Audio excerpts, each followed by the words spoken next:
كتاب الله أحيانا وبالتوحيد أوصانا ففي قرآننا نور يضيء ظلام دنيانا. الحمد لله والصلاة والسلام على نبينا محمد وعلى آله وأصحابه ومن تبعهم بإحسان إلى يوم الدين. وعشركي بقول تضبيطبناد قيبتي لبعض لسد أوبدك قيبتي أنو كجو رميني كيلالنت أوبدك حمانتا waxaynu ku soo jeednay soo tilmaamnay adillada ama aayadaha tilmaamaya ama xadiista sheegaya inay mamnuuc tahay oo aan la ogolayn isdhexgalka marka ragga iyo dumarka marka inaga marka khaasatan ka warameynay ciyaalka ama ubadka yaryar marka maanta waxaan ka warameynaa marka mafaasidul ikhtilaat. hadaba hadii marka la isdhexgalo oo kale waxyaabaha mafaasida ama dhibaatooyinka waa maxay ku jira ama ka dhalanaya marka maxaa kamid ah إن شاء الله إلى 6 qodob ilaa 5 qodob baynu tilmaami doonaa. ka koobaad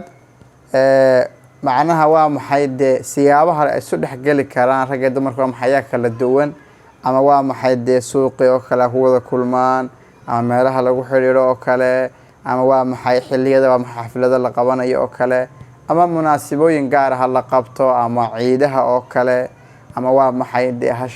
ha la wada shaqeeyo ama wax la wada dhigto macnaha waxyaa si kasta waa maxay ama hab kasta waa maxay jinsiga labka iyo jinsiga dhadiga maxay u kulmi karaan hadii marka ay dhacdoba dhibaatooyinka waa maxay ka imanaya ama waxa kamid ah la yiraahdaa munaafin tamaman li taharati alqalbi wa salaamatihi. macnaha qofku meeshu waa maxay gudaha uu qofku ka nool yahay iimaankiisa waxa marna uu ka siyaado marna ka dhaw qalbigiisa marka macnaha salaamadii iyo daahirnimadii iyo nadiif waa maxay nadaafadii qofka qalbiga iyo iimaankiisa ayaa marka waxa koowaad maxay hoos u dhacaya marka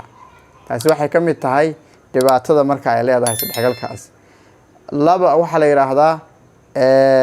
isdhexgalka rag iyo dumarka waxa meesha ka baxay yadhabul hayaa macnaha xishoodkii marka ayaa maxay marka meesha ku baaba'ay oo ku dhimanaya marka.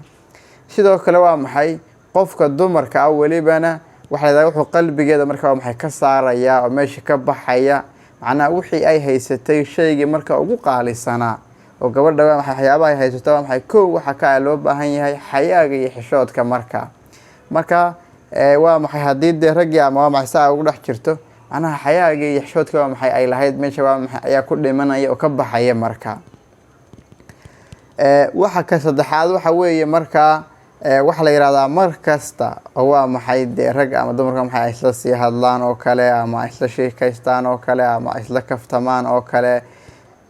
macnaha waxa la yiraahdaa markasta maxay hoos buu sii dhacayaa marka macnaha xishoodka maxay markasta maxay hoos buu sii dhacayaa marka shay fa shay marka saas waa maxay hoos ugu sii degaya. ka kale waxa la yiraahdaa waxa kamid ah oo isaguna qodobka waa maxay marka saddexaad macnaha waxa la yiraahdaa wuxuu u diidayaa gabadha waxa laga yaabaa iyadoo meel ka shaqeyso oo kala hadii marka rag ay la kulanto marka hore inay adag tahay oo xijaabkeeda ku adag tahay ilaalinayso ay hadalkeeda yareynayso laakiin markay soo gasho meeshii ay muddo la joogto macnaha hadalkiiba iska furfuraysaa waxa doontaba iska oranaysaa kaftankiiba iska waa maxay iska furaysaa. ta kale waa maxay iyadana meesha dhibaatada ugu weyn waxa weeye in xijaabkii waa maxay marka iska dhigtoba oo maalin ka dambeysaba ay mid ka nooca u soo qaadanayso marka dib ma dhici kartaba leeyahay waxa marayir iska soo xirata marka macnaha waa maxay si marka waa maxay rag ay ula qabsatay marka. waxa kale waa maxay iyadana taafaraad waxa kamid ah la yiraahdaa in waa maxay jinsi kasta ahiba dhibaatooyinka ay kala maxay ku mashquulo marka oo hadii marka waa maxay dadka ay wax wada dhiganayaan oo kala meel la wada joogo oo kale macnaha waqtiga inta ugu badan waxa laga yaabaa waa maxay ama suuqa la wada joogo meel la wada joogo macnaha waqtiga wuxuu ku dhacayaaba inta isku mashquulsan yihiin marka ama wada hadlayaan oo kale ama istaawanayaan oo kale taasina waa maxay intaas waxa marka meesha ka dhalanaya ama imanaya marka waa maxay dambi marka fara badan. waxyaabaha marka la ogaaday waliba waa maxay baxthiyada dambe xilliyada dambe maxay la ogaaday waxa kamid ah la yiraahdaa khaasatan goobaha waxbarashada waxa la yiraahdaa dadku waa maxay ضعف التحصيل الدراسي في المدارس macnaha dadka wax dhiganaya oo kale in waxbarashadoodii marka ay hoos u dhacdo ama ay hoos timaado waxaa ka mid ah waxyaabaha keenaya inshiqaalu kulli jinsin biljinsi alaakhar. macnaha waa maxay in labada jinsi maxay isku mashquuleen marka taas waxay keenaysaa baa la yidhaahdaa in qofku hadduu wax dheganayo meesha waa maxay aan xoogga saarinba marka. kow dhibaatooyinka kale marka ay leedahay waxaa ka mid ah baa la yidhaahdaa waxa meesha ka baxaysa oo iyadana waxa meesha ka baxaysa dee indhihii loogu talagalay qofku waa maxay inuu marka ilaaliyo ayaa meesha maxay iyadana meesha dee ka baxaysa marka. sharcigu wuxuu tilmaamayaa dee qofka maxay indhihii marka inuu ilaaliyo marka hadduu ama qofka dumarkii la jooga ama dumarka hadday raggii la joogaan dee waa maxay waa iska daa aragtidiiba waa tan isla fadhiya marka. talixaad marka waxaa ka mid ah baa la yidhaahdaa waxaa la yidhahdaa dhibaatada ugu weyn waxa weeye waxaa la yidhahdaa dhexgalkaasi wuxuu keenayaa macnaha mushkilad kasta oo dhacda wuxuu ka yimaadaa baa lahaa ragga ay dumarkaas maxay inay isdhex galaan marka. waxaa la yidhahdaa dhexgalku wuxuu hordhac u yahay macnaha qofkii maxay labadii qof maxay marka dambe ay waa maxay dembi waa maxay ku dhacaanba marka.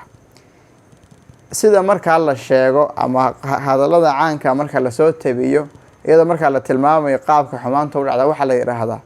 waxay shay kasta wuxuu ka bilaabmaa baa la yiraahdaa fa nadratun fa ibtisaamatun fa salaamun fa kalaamun fa maw'idun fa liqaa'un ilaa 6 fa baa la israaciyo waxa la yiraahdaa labada qof waxa ugu horeeya sameynayaan fa nadratun horta marka waxa way is arkayaan marka salaamaanta halka joogto gabadha halka ka arkaysa aan gabadha maxay ninkiiba arkaysa koow waa is arkaya marka koobaad. laba waxa ku xigta fa ibtisaamatun inuu maxay la isu dhoola cadeeyo marka ama la isu iljabiyo oo kale la isu dhoola cadeeyo ku xigta marka. saddex waxa ku xigta baa la yiraahdaa fa salaamun inuu maxay la isu salaamo marka in la isu salaama ku xigta. afar waxa ku xiga marka waa la fa kalaamun inuu maxay la wada hadlo marka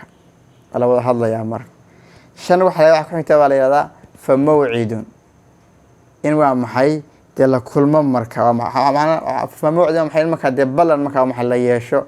waxa ugu dambeeya waa la faliqaun iyo waxa marka in la kulmo marka. kulankaasi waa maxay aan ka arkayna kulanku macna waa dhaxgalkiisa ugu dambeeya marka waxa sadan waxay marka maxay ka soo horeeya marka in la is arko la ducadeeyo la salaamo la wada hadlo kadibna maxay la ballamo hadana maxay la is arko de qofku hadduu intaaba soo dhameeyo oo uu soo gaaro in la isu yimaado de waxa ku sii xigaana waa maxay marka ay noqoto marka dambi ay noqonaysaa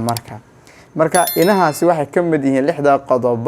macna dhibaatooyinka marka qofku uu ka dhaxlayo ama qofka uu ka helayo macna isdhexgalka marka waxaynu markastaba sheegaynaa oo ubadkan u sheegaynaa waliba meelaha waa maxay inkastoo waa maxay mas'uuliyadda ugu daranto ay saaran tahay iskuulada oo kale dadka haysto oo kale saaran tahay ama wali dhinaca dawladda waliba ay saaran tahay waa maxay in markastaba la kala saaro goobaha hablo joogan goobaha nimadu joogan markastaba waxay marka dawladda saaran soo kale meelaha quraanka in la kala saaro marka iyaga marka maxay waalidka marka dhinacooda noqotana iyagana wax looga baahan yahay markastaba inay marka la socdaan marka saas waa maxay ay la socdaan marka inaasaynu ku soo koobnaa wallahu subhanahu wa ta'ala a'la wa